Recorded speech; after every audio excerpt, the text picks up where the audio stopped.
স্বাগত খাতুনগঞ্জ থেকে মতিঝিলে, সাথে আছি শাওন হাসনা। 31 ডিসেম্বর হাজারীবাগ থেকে ট্যানারি সরিয়ে নেওয়ার সময় শেষে 154টির মধ্যে মাত্র 37টি ট্যানারি গেছে সাভারে। 3 মাস সময় বাড়িয়ে আবারও সরকারের পক্ষ থেকে দেওয়া হয়েছে স্থানান্তরের ডেডলাইন। 31 জানুয়ারির পর হাজারীবাগে আর কোনো কাঁচা চামড়া ঢুকতে দেওয়া হবে না বলে জানিয়েছে শিল্প মন্ত্রণালয়। অন্যদিকে হাজারীবাগের কারখানাগুলোতে কমপ্লায়েন্সের অভাবে আসছে না কাঙ্ক্ষিত রপ্তানি আদেশ। তবে আশার খবর হলো 2017 সালে চামড়াজাত পণ্যকে জাতীয় পণ্য হিসেবে ঘোষণা করেছেন প্রধানমন্ত্রী। আজ আমরা আলোচনা করব চামড়া শিল্পের ভবিষ্যৎ নিয়ে। এ নিয়ে কথা বলতে স্টুডিওতে আছেন Bangladesh finished leather goods and exporters অ্যাসোসিয়েশনের সভাপতি মাইনুদ্দিন মাহিন ও বাংলাদেশ পরিবেশ আন্দোলন বাপার যুগ্ম সম্পাদক স্থপতি ইকবাল হাবিব।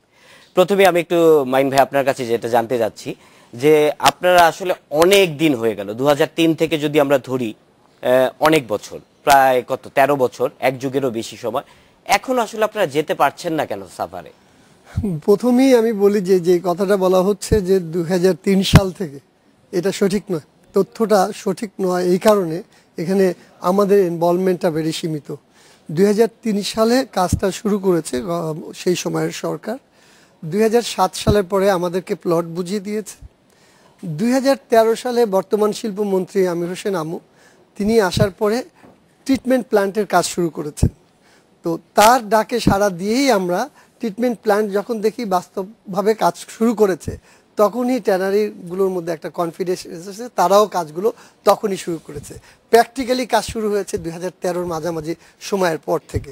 সেক্ষেত্রে আমি ধরে নিতে পারি যে গত 2.5 বছর যাবৎ বিসিক যেমনি করে হলো কাজ শুরু করেছে তার ট্রিটমেন্ট প্ল্যান্টের কাজ, আমাদের ইন্ডাস্ট্রিগুলো তখন থেকেই কাজ শুরু করেছে। এখন কথা হলো, যদি ট্রিটমেন্ট প্ল্যান্টই না থাকতো, যেটার কাজ শুরু হয়েছে 2013 সাল থেকে, তাহলে 2003 সাল আসে কেন? 2003 সাল থেকে যেটা বলা হচ্ছে যে আমাদের উপরে চেষ্টা করা হচ্ছে, ট্রিটমেন্ট প্ল্যান্টের কাজ শুরু হয়েছে 2013 সালে, তাহলে এটা কন্ট্রাডিক্টরি হয়ে গেল না? প্র্যাকটিক্যালি কাজ শুরু করেছি আমরা সকলেই 2013 সালের পর থেকে। এখন ট্রিটমেন্ট প্ল্যান্টের কাজ যেটা করেছে চাইনিজরা, এটাও তাদের জন্য একটা সময় সাপেক্ষ। আপনি বলছেন আসলে 2013, কিন্তু আপনাদের নিজেদের ব্যবসার স্বার্থেই তো আপনাদের আসলে সরকারকে তাগাদা দেওয়া উচিত ছিল যে আমরা একটা ভালো জায়গায় যাব, আমরা হাজারীবাগের মতো জায়গায় থাকবো না।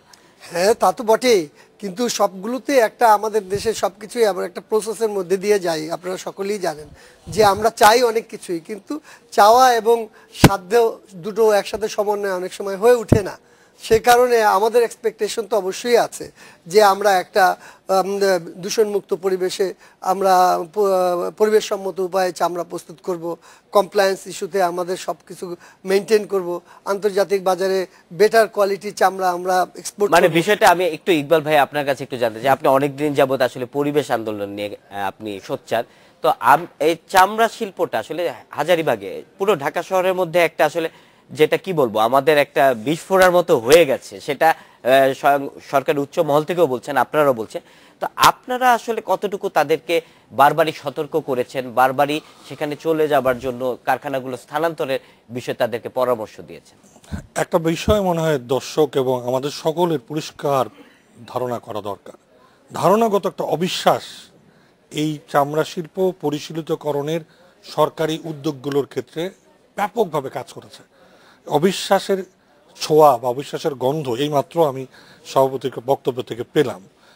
মনে রাখতে হবে, সত্যিকার অর্থে 2003 সালে সরকার প্রথম নদী দূষণ আন্দোলনের বিরুদ্ধে, নদী দূষণ যারা করছিলেন তাদের বিরুদ্ধে যে আন্দোলনকারীদের আহ্বান, প্রচেষ্টা, জনসম্পৃক্ততা তৈরি করে এক ধরনের জন আন্দোলন তৈরি করা, এর ফলশ্রুতিতে কিন্তু সরকারের প্রকল্প গ্রহণ হয়। এবং তার মানে সেই অর্থে 2003 সালকে অবশ্যই আমাদের ইনসেপশন সময় ধরতে হবে। সমস্যাটা হলো এই, তখন থেকেই এই চামড়া শিল্পের মানুষরা যারা জড়িত ছিলেন তারা কোনো ক্রমে বিশ্বাস করতে রাজি ছিলেন না। 2, তারা এর সাথে অংশগ্রহণ করতে রাজি ছিলেন না। 3, তারা এটাকে সরকারের সঙ্গে যুথবদ্ধ হয়ে এই কার্যক্রমে এগিয়ে নেওয়ার জন্য উদ্যোগী হন নাই। আপনি বলতে পারেন এতগুলি অভিযোগ কিমনে করলেন। আমি অন্তত 18টা মিটিংয়ে অংশগ্রহণ করেছি। তার কিছু কিছু মিটিংয়ে তাদের ধৃষ্টতা, তাদের যে এক ধরনের অডাসিটি ইন টার্মস অফ বক্তব্য দেওয়া যে আমরা আমরা আমরা যাবো না, আমাদেরকে সব রেডি করে দেন তারপরে যাব। আমি এই জায়গাটা একটু ক্লিয়ার করি। একটি প্রকল্প যখন এলাকা তৈরি করা হয় তখন কিন্তু আগে ওই পরিশোধনাগার তৈরি হবে, তারপর সব রেডি হবে, তারপরে আমি যাব, এইভাবে করে কাজ হয় না। আচ্ছা, এই পরিশোধনাগার কাজ হবে, আমারও ফ্যাক্টরির কাজ হবে, কারণ ফ্যাক্টরির কাজ করতে লাগে 2.5 থেকে 3 বছর। তাকে ফাউন্ডেশন দিতে হয়, ফাইলিং করতে হয়, স্ট্রাকচার উঠাতে হয়। এই যে পুরো প্রক্রিয়াকরণে সরকারের সাথে এনাদের অবিশ্বাসের সম্পর্কটা, মানে আপনি অবিশ্বাসের কথা বলছেন, এই বিষয় নিয়ে আমরা আরো আলোচনা করব। এই মুহূর্তে খাতুনগঞ্জে নিচ্ছি 40 সেকেন্ডের একটি বিরতি। কথা হচ্ছিল চামড়া শিল্প নিয়ে, আমরা আলোচনা করছিলাম চামড়া শিল্প নিয়ে। তো এই বিষয়ে আমি আবার একটু আলোচনায় ফিরতে চাই, যেটা মানে আচ্ছা আমি বলি না, এখানে আসলে এখন যেটা বিরতির আগে আপনি বলছিলেন যে আসলে এটা কাজ হচ্ছিল, ব্যবসায়ীরা আপনাদেরকে একটা অবিশ্বাসের যে জায়গাটা, সেই জায়গায় রাজনৈতিক সরকার যখন আসলো তখন এই অবিশ্বাসের এই পাথরটা, মানে অবিশ্বাসের এই বরফটা গলতে শুরু করে। ফলে 2008 সালের পরে সিচুয়েশনটা বদলাতে থাকে এবং একটা আস্থার সম্পর্ক তৈরি হতে শুরু করে। এবং সে অর্থে সভাপতি যথার্থই বলেছেন যে ওনাদের কাছে মনে হচ্ছে যে তখন থেকে হয়তো প্রক্রিয়াটা শুরু হলো। তার কারণ তখনই তারা পরস্পরকে বিশ্বাস করতে শুরু করলো যে এই প্রকল্পটা হবে এবং এটা আমাদের দরকার। মনে রাখা দরকার যে শিল্পপতিরা, বিশেষ করে ট্যানারি শিল্পপতিরা, তারাও কিন্তু এই শহরের মানুষ, এই নদীও তাদের, এবং ওই পুরো পরিবেশ তাদেরকেও কলুষিত করে। ওখানে তো আমি আপনি গিয়ে থাকি না, ওনারা থাকে, ওনাকে প্রতিদিন গিয়ে ওখানে থাকতে হয়। ফলে এই উদ্যোগগুলোর এই আস্থার জায়গা তৈরি করতে আমাদের সময় লেগেছে প্রায় 5 থেকে 6 বছর। এবং তারপরে যখন আপনি বলছেন এখন তাহলে একটা আস্থার জায়গা তৈরি হয়েছে, এখন আস্থার জায়গা যখন তৈরি হয়েছে তখন হরেক রকম মানে সরকার যাদেরকে কন্ট্রাক্ট দিয়েছে সবকিছু মিলে একটা জটিলতা তৈরি হয়েছে। এইখানে যে জায়গাটুকুতে আমরা বারবার জোর দেওয়ার চেষ্টা করছি সেটা হচ্ছে আপনি আগে ওইখানে যান, তারপরে যেসব সমস্যা তৈরি হবে, যেসব সমস্যা নতুন নতুন আহত হবে, এটা পরিচালিত করা যাবে। লবণ মিশ্রিত পানি আসবে, সেটা পরিশোধনের ব্যবস্থাটা হয়তো হয় নাই, কিছুই না। যখনই ওনারা যাবে, it will be a partnership between the government. আমি আপনার কাছে আবার আসছি, আমি একটু মাইন ভাই যেটা জানতে চাচ্ছি, এই যে ইকবাল ভাই যেটা বললেন যে আপনারা আসলে না গেলে তো সমস্যাটা কি এটা ওখানে গিয়ে বুঝবেন না, এর মধ্যে কারখানা স্থানান্তর কি খুবই ব্যয়বহুল হয়ে যাচ্ছে? প্রথম কথাটা হলো যে না গেলা শব্দটা আসে কেন, যাচ্ছি না, না যাওয়া শব্দটা আসে কেন? ওইখানে 35টা ট্যানারি কাজ করতেছে এখন, লার্জ ট্যানারি, স্মল ট্যানারির এক একটার 20টার সমান, লাইক 30টা ট্যানারির 30টা ছোট ট্যানারির সমান হলো অ্যাপেক্স ট্যানারি। তো ওখানে প্রায় 150 কোটি টাকার উপরে ইনভেস্ট করেছে 30 ট্যানারি। আমি যে 10টা, আমি তো বড় অ্যাসোসিয়েশনটার নেতৃত্ব দেই, এখানে আমার যে 20টা ট্যানারি আছে এটা অলরেডি ছোট ট্যানারির 80টার সমান এক্সপোর্ট করি। ছোট ট্যানারি যেটা আছে আদার গ্রুপ, ওরা ছোট ছোট ট্যানারি, বড় তো সব চলে গেছি, যেতে পাচ্ছি না, এটা তো ঠিক না। কিংবা না গেলে বিষয়টা আসতেছে, তার কাছে পয়সা নাই, তা আপনি পয়সা দেবেন, আপনি যাবে কি করে? সে তার কাছে পয়সা নাই, দেন আপনি পয়সা দেন, কালকে চলে যাচ্ছে, আপনি ইনস্যুর করেন আমাকে 500 কোটি টাকা দেন, আমি উইদিন 1 মান্থের সমস্ত কিছু এক্সপিরাইট করে নিয়ে যাই। পয়সা পাবে কোথায়? আকাশ থেকে ঝুপঝুপ করে তার পয়সা দেবে না কেউ, ব্যাংকে পয়সা দেয় না, মানুষের কাছে পয়সা দেয় না, স্ত্রীর গহনা বিক্রি করতেছে, লোকজন রাস্তায় পড়ে যাচ্ছে, অনেক ট্যানারি মালিক আছে ট্যানারি বিক্রি করে দিয়ে এখন গ্রামে চলে গেছে। We don't think about them, I am not thinking about myself. আমি তো আমার ট্যানারি নিয়ে গেছি, অ্যাপেক্স ট্যানারি নিয়ে গেছে, ছোট ছোট ইউনিটগুলো, ক্ষুদ্র কারখানাগুলো মালিকরা আসলে পয়সা নাই, প্রতিদিন 10,000 টাকা করে জরিমানা দিচ্ছে। Think about, go to there home, even they have food or not, even check. মানে ব্যাংক পাশে নাই, জমি বরাদ্দ দিচ্ছে না, ব্যাংকে মর্টগেজ দিতে পারতেছে না, অথচ আমরা চাপ দিচ্ছি সবাই এরকম সাদাশির আক্রমণে। ওদের কথা আমি ওই অ্যাসোসিয়েশনকে নেতৃত্ব দেই না, ওদের হলো 115টা, ওই 115টা ট্যানারির নেতৃত্ব আমি দেই না, আমি দেই 56টা ইউনিট, মানে আমার যে লার্জ ট্যানারি গুলো আছে। তো আমরা তো সবাই চলে যাবো, আমার এখানে 4-5টা যেতে পারবে না, পয়সা নাই, 4-5টা যেতেই পারবে না। না, শ্রীলঙ্কায় যেমন গার্মেন্টস ক্ষেত্রে আমি বলি, যেসব কারখানা সার্ভাইভ করতে পারেনি, কমপ্লায়েন্স করতে পারেনি, তারা কিন্তু হয়ে গেছে। আপনি এখনকার ব্যবসাটা তো আসলে সারা বিশ্বে তাই। আমি একটা জায়গা পরিষ্কার করতে চাই, গার্মেন্ট শিল্প বলেন, চামড়া শিল্প বলেন, যখন যেখানে যেভাবে খুশি শিল্প পরিচালনার যে পদ্ধতি আমরা শুরু করেছিলাম, সেই জায়গায় আমরা আর থাকবো না। এবং সে কারণেই মাননীয় প্রধানমন্ত্রী গতকাল এটাকে বিশেষায়িত শিল্প ঘোষণা করেছেন। এবং এই জায়গায় আমাকে পরিষ্কার বুঝতে হবে, গার্মেন্ট শিল্প এই ঘটনা ঘটেছে যখন একটা উত্তরণের পথ হয়, তখন যারা কমপ্লায়েন্স করতে পারে না বা যারা ওই লেভেলে ইন্ডাস্ট্রি পরিচালনার দক্ষতা দেখাতে পারবে না, পুঁজি বিনিয়োগ করতে পারবে না, অটোমেটিক্যালি ঝরে যাবে। সবার জন্য এই ব্যবসা নয়। আরেকটা বড় কথা মনে রাখতে হবে, আমি তার ঘরে ভাত আছে কিনা, তিনি জর্জরিত অবস্থা আছেন কিনা, এটা যতটাই বিবেচনা করব তার চেয়ে বেশি বিবেচনা করব জল জমির যে অগণিত ক্ষতি করে চলেছেন বছরকে বছর। আমরা কিন্তু যারা গিয়েছেন যে 52 জন অন্তত ড্রাম অন্তত ইনস্টল করেছেন, আর 37 জন তো শুরুই করে ফেলেছেন, তাদেরকে সাধুবাদ জানানোর পাশাপাশি যারা রয়ে গেলেন তারা এখনো ওই জায়গায় পলিউট করবেন এটা গ্রহণ করতে রাজি নই। আমি মনে করি সকলে মিলে যারা রয়ে গেছেন তাদেরকে কার্যক্রম বন্ধের মধ্যে দিয়ে বুড়িগঙ্গা বাঁচানোর নতুন যাত্রা শুরু করতে হবে। সেটা একটা বিষয় হচ্ছে, কিন্তু আরেকটা বিষয় হচ্ছে তাদেরও তো সার্ভাইভ করতে হবে, সেই বিষয়টা হচ্ছে। তো আপনারা আসলে এই যে কারখানার স্থানান্তরে আপনাদের কষ্টটা কি, কত গুণ বেড়ে যাচ্ছে? আমি বলছি আপনাদেরকে, বিষয়টা হলো যে আমরা তো ওখানে কাজ শুরু করেছি, অলমোস্ট 52টা ট্যানারি অলরেডি ড্রাম স্থাপন করে ফেলেছে। ড্রাম স্থাপন করা মানে হলো গিয়ে এখানে কাজ শুরু করার মতো আমরা অবস্থা আছি। অলরেডি 35টা ট্যানারি কাজও শুরু করে দিয়েছে। ওয়েট ব্লুর কাজটা শুরু হয়ে যাবে। ওয়েট ব্লু কাজটা শুরু হয়ে গেছে। ওয়েট ব্লু দূষণ করে প্রায় অ্যাবাউট 70% 80% পলিউশন। তো আমি ধরে নিচ্ছি যে 80% পলিউশন আমরা অলরেডি ক্লিন হয়ে যাচ্ছে উইদিন ভেরি শর্ট টাইম। যদি না এদেরকেও আপনি নিতে পারেন, এখানে যারা ওয়েট ব্লু রয়েছে সে কথা বলছি যে আমরা অলরেডি 52টা ইউনিট এখানে চলে গেছি। আর ক্ষুদ্র ক্ষুদ্র কিছু ট্যানারি গুলো আছে, যারা আরো 15টা ট্যানারি তাদের সিভিল কনস্ট্রাকশন শেষ করেছে। তো এগুলো ড্রামগুলো এসে যাবে উইদিন নেক্সট 10-15 ডেজের মধ্যে। তো মাননীয় শিল্প সচিব 31শে জানুয়ারি পর্যন্ত একটা টাইম বেঁধে দিয়েছে। আমি কিন্তু ব্যক্তিগতভাবে বলি এবং অ্যাসোসিয়েশনগতভাবে দায়িত্ব নিয়ে বলছি যে আমি কখনো এটা সমর্থন দেব না 1 জানুয়ারি থেকে হাজারীবাগে কোনো কাঁচা চামড়া ঢুকুক। আমি এটা সমর্থন দিচ্ছি না। সাধুবাদ। আমি এটা সমর্থন দিচ্ছি না। এবং আমি আমার অ্যাসোসিয়েশনের সদস্যদেরকে বলেছি যদি কেউ কাঁচা চামড়া ঢুকায় হাজারীবাগে এই দায়িত্ব তাকেই নিতে হবে, অ্যাসোসিয়েশন তার পাশে দাঁড়াবে না। পরিবেশ হাবিব ভাই, আমরা আবার এই বিষয়ে আবার আলোচনায় ফিরে আসবো।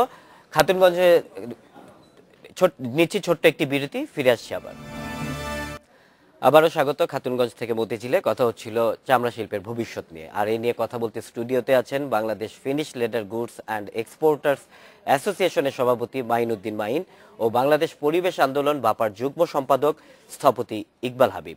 মাইন ভাই, আপনার কাছে শেষ কথা হচ্ছিল বিরতির আগে যে কারখানাগুলো, হাবিব ভাইও যেটা বলছিলেন যে কমপ্লেক্স না করে আসলে কারখানা রাখাই উচিত না, সব দেশে তাই হচ্ছে। সেক্ষেত্রে আপনাদের এই কারখানাগুলো, আপনারা যেমন 3 মাস সময় পেয়েছেন যে 31শে মার্চ, এই 3 মাসের মধ্যে আমরা যতটুকু জানি 154টির মধ্যে মাত্র 37টি গেছে, বাকিগুলো কি স্থানান্তর সম্ভব হবে? এখানে প্রায় 52টি ট্যানারি অলরেডি ড্রাম স্থাপন করেছে, আরো 20টা মানে 82টা ট্যানারি অলমোস্ট রেডি আছে। বাদ বাকি কিছু ট্যানারি যারা আছে তারা প্রসেসের মধ্যে দিয়ে আছে। তো মূল লক্ষ্যটা হলো যে আমরা সবসময় বলেছি যে আমরা ওখানে যাচ্ছি একটা কমপ্লায়েন্স ফ্যাক্টরি করতে। এখন এই কমপ্লায়েন্স ফ্যাক্টরি অনেকগুলো নিয়ম নীতির মধ্যে দিয়ে যেতে হয় এবং পরিবেশ সম্মত উপায়ে যখন আমরা পরিবেশ বান্ধব চামড়া তৈরি করব, সেক্ষেত্রে এইটি যদি আমাদের লক্ষ্য থাকে। আপনারা দেখেছেন যে গতকাল মাননীয় প্রাইম মিনিস্টার অলসো ডিক্লেয়ার করেছে যে প্রোডাক্ট অফ দ্য ইয়ার হলো লেদার অ্যান্ড লেদার গুডস। সেক্ষেত্রে আমরা যে ভিশনটা নিয়ে নামছি সেটা একটা পজিটিভ ভিশন। এই পজিটিভ ভিশনের সকলকে আমরা আমাদের নিজেদেরকে সহ আমরা যে জিনিসটা বলতে চাই যে আমরা সামনের দিকে জাতি এখন এগিয়ে যাচ্ছে, অল্টারনেটিভ একটা প্রোডাক্ট হিসেবে আমরা গার্মেন্টসের লেদারকে নিয়ে চিন্তা করছি। আমাদের ভিশন হলো গিয়ে নতুন সংস্থান হবে প্রায় 5 লক্ষাধিক লোকের। এখানে প্রায় $5 বিলিয়ন একটা টার্গেট নিয়েছি ভিশন 2021-এ। এই যদি আমাদের লক্ষ্য থাকে তাহলে পরিবেশ সম্মত উপায়ে চামড়া তৈরি করার জন্য খানিকটা সময় যেটা এখন যাচ্ছে এই সময়টা আমরা একটু মানবিক বিবেচনায় রাখতে পারি কিনা। অবশ্যই 31শে জানুয়ারির মধ্যে আমরা যেখানে বলেছি, আমি ব্যক্তিগতভাবে বলেছি এবং দায়িত্ব নিয়ে বলেছি যে 1 ফেব্রুয়ারি থেকে কোনো চামড়া হাজারীবাগে কাঁচা চামড়া ঢুকবে না এবং আমাদের অ্যাসোসিয়েশন সেটাকে প্রোটেক্ট করবে। তো আমরা 80% পলিউশন এখানে আমরা অলরেডি কন্ট্রোল করছি। বাকি থাকে semi finished and finished leather. Finished leather air কোনো ওয়াটার পলিউশন হয়ই না, সেমি ফিনিশড লেদারে 20%। আগামী 2 মাসের মধ্যে যদি আমরা 2-3 মাসের মধ্যে আমরা এই সমস্ত এন্টায়ার হাজারীবাগটাকে বিসিক শিল্পনগরীতে নিয়ে যেতে পারি এবং পরিবেশ সম্মত উপায়ে যখন আমরা চামড়া প্রস্তুত করব, আন্তর্জাতিক বাজারে ব্র্যান্ডিং করার ক্ষেত্রে আমরা অনেকগুলো দেশের মধ্যে আমাদের দেশও একটা হয়ে যাবে। তো আমরা ফার্স্ট স্টেপ কিন্তু আমরা অলরেডি সামনে আছি খানিকটা সময়। হাবিব ভাই, আপনার কাছে যেটা জানতে চাচ্ছি, আপনি ইতিমধ্যে গিয়েছেন সাভারে, সেখানে যে প্ল্যানটা হচ্ছে সেটা নিয়ে মালিকদের প্রায়ই ছিল যে অভিযোগ ছিল পুরো কাজ শেষ না হওয়ার কারণে আসলে তারা যেতে পারছেন না। তা আপনি আসলে গিয়ে কি দেখেছেন সেখানে? পরিষ্কার অর্থে এখন যে পর্যায়ে রয়েছে সেই পর্যায়টা, যেটা সভাপতি বারবার বলছেন যে আমরা একটা নতুন ব্র্যান্ডিং বাংলাদেশের জন্য উইথ এ নিউ প্রোডাক্ট, এই প্রোডাক্টটাকে একটা অন্য স্তরে নিয়ে, এবং মাননীয় প্রধানমন্ত্রী সে কারণেই হয়তো এই প্রোডাক্ট অফ দি ইয়ার ঘোষণা করেছেন, সেই পর্যায়ে যাওয়ার জন্য সমস্ত ক্ষেত্র প্রস্তুত। এখন যখন এই ক্ষেত্র প্রস্তুত বললাম, তার মানে এই না যে কাজটা শেষ। এখন ওখানে অনেক কিছু আরো অনুষঙ্গ তৈরি করতে হবে, আরো অনেক অর্থ বিনিয়োগ করতে হবে উভয় পক্ষকেই, যাতে এটাকে পরিচালিত বিভিন্ন স্তরে আরো উন্নততর জায়গায় যাওয়া যায়। এটা কিন্তু একটা গুরুত্বপূর্ণ বিষয় যে ওই পার্টনারশিপটা তারা এস্টাবলিশ করে ফেলেছে। যে রিফাইনমেন্টগুলি করতে হবে সেটা তারা যৌথভাবেই করবে। এমন কোনো বাধা এখন নাই যে এনারা টোটালি শিফট করতে পারবে না, এটা ওনারাও বলছেন, আমরাও স্বীকার করেছি। কিন্তু যে কাজটা আসলে করা দরকার, শুধু 1 ফেব্রুয়ারি থেকে চামড়া প্রবেশ বন্ধ নয়, এই সঙ্গে পুরো জায়গাটির একটা ডিকন্টামিনেশন, এবং সেই সঙ্গে এই শিল্পের উপর নির্ভর করে মুরগির খাদ্য থেকে শুরু করে বিভিন্ন রকম শিল্প প্রতিষ্ঠান গড়ে উঠেছে, যেগুলো পুরো পরিষ্কার পুঁতিময় গন্ধময় করে ফেলেছে। তাদের সকলকে সমূল উৎপাদন করা এবং ভূমিকে পুনরুদ্ধারের ক্ষেত্রে ডিকন্টামিনেশন সহ পুনর্ব্যবহারের ক্ষেত্রে নতুন ব্যবহার কি হবে সেগুলো নিশ্চিত করে বরাদ্দ নিশ্চিত করা, এই কাজগুলো সরকারকে উদ্যোগ নিতে হবে জরুরি ভিত্তিতে। জরুরি ভিত্তিতে উদ্যোগ নিতে হবে, যারা ঝরে পড়ে যাচ্ছে, যারা পারছে না, তাদেরকে বিকল্প কর্মসংস্থানের ব্যবস্থা করা বা বিনিয়োগের ব্যবস্থা করা। সাভারের পরিবেশের কি অবস্থা? সাভারের পরিবেশের এতটুকু মাথায় রাখতে হবে, যখন যৌথ উদ্যোগে কাজ হয় তখন যে রিফাইনমেন্টগুলির জায়গা তৈরি হবে বা ইস্যুসগুলো আসবে, সেই ইস্যুসগুলো অ্যাড্রেস করা it will be very easy. 500 মানে ওনারা বলেছেন $500 বিলিয়ন ব্যবসা হবে, বা $500 মিলিয়ন, $5 বিলিয়ন। $5 বিলিয়ন ব্যবসা ক্ষেত্র যখন একটা জায়গা তৈরি হয়, তখন এই ছোটখাটো সমস্যা, লবণ এখনো হয় নাই, ওইটা এখনো হয় নাই, পাইপ ছোট পাইপ বড়, এগুলো কোনো বিষয় না। শুধু আপনাদেরকে জানাই রাখছি, আমরা যতগুলো জায়গায় আলোচনা করেছি, বুয়েটের এই পুরো বিষয়টা দেখেছি, এর যে ক্যাপাসিটি রয়েছে শোধনাগারে, একে এক্সপেনশন করা, একে পরিশীলিত করে সমস্ত নতুন নতুন অনুষঙ্গ যুক্ত করা, এখনো সেই সুযোগ এখানে রয়েছে। আমি মাইনভের কাছে একটু জানতে চাই যে শ্রমিকদের কি হবে আসলে, যারা এখানে এখন আছেন তারা ওখানে শিফটিং হবে? শ্রমিকদের বিষয়ে যে বিষয়টা হলো যে লেদার ইন্ডাস্ট্রিটা সবসময়ই ছিল একটা মানে খুব এক্সক্লুসিভ একটা ইন্ডাস্ট্রি, এটা 8-10টা ইন্ডাস্ট্রির মতো না। মানে এখানে ওই ইউজ টু হতে হয় কাজের সাথে, স্কিল ওয়ার্কার লাগে, এখানে একটু স্মেলি, সব কিছু মিলিয়ে এই পরিবেশের সাথে খাপ খাওয়ানো শ্রমিক ছাড়া অন্য কোথাও থেকে মাইগ্রেন্ট হয়ে আসলে ওই শ্রমিক দিয়ে লেদার ইন্ডাস্ট্রিতে কাজ করানো ভেরি ডিফিকাল্ট। কাজেই এইখানকার যে হাজারীবাগের শ্রমিক যারা আছে, যারা কেউ সেকেন্ড জেনারেশনও শ্রমিক আছে, আর যারা অলরেডি স্কিল যাদের ডেভেলপ করেছে, যাদের করেছে তাদেরকে নিয়ে দেওয়ার দায়িত্ব সেই মালিকেরই হবে। কারণ সেই শ্রমিককে যদি আমি না নিয়ে যেতে পারি, আমি অন্য শ্রমিককে দিয়ে তো আমি ওই কাজ করতে পারবো না। সেক্ষেত্রে তাদের বাসস্থানের বিষয়, যা কিছু করার প্রয়োজনীয়, যা কিছু করার, সেটা আমাকেই তাকে কনভিন্স করে নিতে হবে। বাসস্থানের আমি একটা ছোট্ট জায়গা বলি, আমাদের যখন পাকিস্তান আমলে যদি দেখেন, আদমজি, আমার হাতে 30 সেকেন্ড সময় আছে, এই যে ইন্ডাস্ট্রি যারা শিল্পপতি, যারা নাম দেখেন শিল্পপতি, তারা কিন্তু শ্রমিক নির্ভর শিল্প যদি করেন, তাদের কল্যাণের কথা, হাউজিং এর কথা বিবেচনা করবেনই। আমি বিশ্বাস করতে চাই সেই বিনিয়োগের ক্ষেত্রে সরকারও হাজার হাত বাড়াবেন, কারণ ওই শ্রমিকের প্রোডাক্ট অফ দ্য ইয়ার, ওই শ্রমিকও কিন্তু এই শহরের নাগরিক। প্রোডাক্ট অফ দ্য ইয়ার সরকারের পক্ষ থেকে যে ঘোষণা, আমরা আসলে চাই চামড়া শিল্প উত্তরোত্তরটা ভালো একটি জায়গায় যাবে। আপনাদের দুজনকে ধন্যবাদ। এই ছিল আজকের খাতুনগঞ্জ থেকে মতিঝিলে, দেখা হবে আগামীকাল।